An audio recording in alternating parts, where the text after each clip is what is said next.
नमस्कार, मी कल्पना. माय वर्ल्ड या चॅनलमध्ये आपलं स्वागत आहे.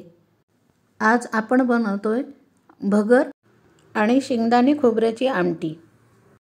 तर त्यासाठी ओलं खोबरं, हिरवी मिरची, दाण्याचं कूट, जिरं, बटाट्याचे काप आणि भगर धुवून घेतली आहे.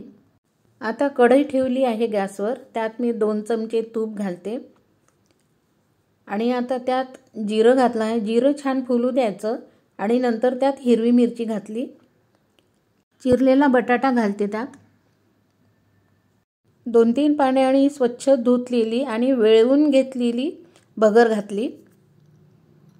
भगर वेळवून घेतल्यामुळे त्यातले बारीक खडे जर असतील, गारगुटीचे खडे जर असतील तर ते निघून जातात. त्यामुळे ती वेळवूनच घ्यायची. मीठ घातलं आणि 2-3 मिनिट शिजून झाल्यानंतर आता दाण्याचं कूट घातलं आहे आणि खोबऱ्याचे तुकडे सुद्धा. आता यावर झाकण ठेवून शिजू देऊया.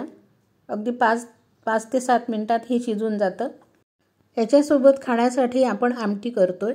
त्यासाठी मी ओल्या शेंगांचे दाणे घेतले, शेंगदाणे आणि ओलं खोबरं घेतलं, 1 मिरची आणि आता हे मिक्सरमधून काढून झालं आहे. भांड्यात मी तूप घातलं, त्यात जिरं घातलं. जिरं फुललं की हे मिक्सरमधून काढलेलं मिश्रण घालूया आणि पातळ जेवढं हवं तेवढं पाणी घालूया, मीठ घालूया. छान उकळी आल्यानंतर सर्व करू. छान मऊ शिजलेली भगर, ओल्या खोबरं आणि दाण्याची आमटी आणि ड्रायफ्रूटचे लाडू. रेसिपी आवडल्यास नक्की लाईक, शेअर आणि सबस्क्राईब करायला विसरू नका.